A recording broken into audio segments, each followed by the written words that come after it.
ఉత్తరాది రాష్ట్రాలకు IMD red alert జారీ చేసింది. అధిక ఉష్ణోగ్రతలు నమోదవుతాయని హెచ్చరించింది. ఢిల్లీ, హర్యానా, రాజస్థాన్, గుజరాత్ రాష్ట్రాల ప్రజలు అప్రమత్తంగా ఉండాలని సూచించింది. 2 రోజుల పాటు అధిక ఉష్ణోగ్రతలు, 6 రోజుల పాటు వడగాలులు ఉంటాయని తెలిపింది. వయస్సుతో సంబంధం లేకుండా ఎవరికైనా హీట్ స్ట్రోక్ వచ్చే అవకాశం ఉందని ఎంఐడీ వార్నింగ్ ఇచ్చింది. బయటకు వెళ్లేటప్పుడు తప్పనిసరిగా జాగ్రత్తలు పాటించాలని హెచ్చరిస్తోంది ఐఎండీ. 2 రోజుల పాటు అధిక ఉష్ణోగ్రతలు, అలాగే 6 రోజుల పాటు వేడిగాలుల ప్రభావం ఎక్కువగా ఉంటుందని వాతావరణ కేంద్ర అధికారులు తెలిపారు.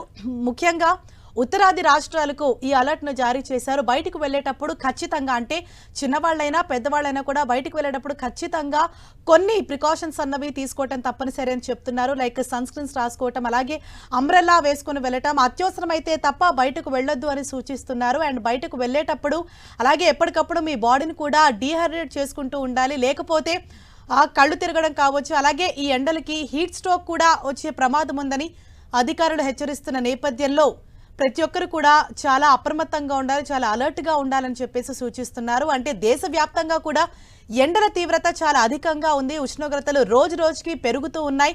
అయితే రాబోయే రోజుల్లో ఇంకా మరింతగా కూడా ఉష్ణోగ్రతలు పెరిగే అవకాశం ఉందని ఐఎండీ హెచ్చరించిన నేపథ్యంలో ముఖ్యంగా ఉత్తరాది రాష్ట్రాలకు ఇంకా ఎక్కువ ఎండ ప్రభావం అన్నది ఎక్కువగా ఉంటుందని తెలిపింది. దీంతో రెడ్ అలర్ట్ జారీ చేసింది ఉత్తరాది రాష్ట్రాలకు ఐఎండీ. ప్రతి ఒక్కరు కూడా జాగ్రత్తలు వహించాలని సూచింది. ముఖ్యంగా మధ్యాహ్నం పూట అత్యవసరమైతే తప్ప బయటకు రావద్దంటూ హెచ్చరించింది. అండ్ అలాగే పిల్లల విషయంలో, వృద్ధుల విషయంలో ఎక్కువగా జాగ్రత్తలు తీసుకోవాలని సూచిస్తోంది. ఎందుకంటే వాళ్ళు బయటకు వెళ్ళినప్పుడు ఈ ఎండల ప్రభావానికి వాళ్ళు స్పృహ తప్పి పడిపోవడం కావచ్చు, హీట్ స్ట్రోక్ వచ్చే అవకాశం, అలాగే హార్ట్ స్ట్రోక్ కూడా వచ్చే అవకాశం ఉందని వైద్యులు సైతం హెచ్చరిస్తున్నారు. కాబట్టి ముఖ్యంగా ఢిల్లీ, హర్యానా, రాజస్థాన్, గుజరాత్ రాష్ట్రాలు ఎక్కువ అప్రమత్తంగా ఉండాలని ఐఎండీ సూచించింది.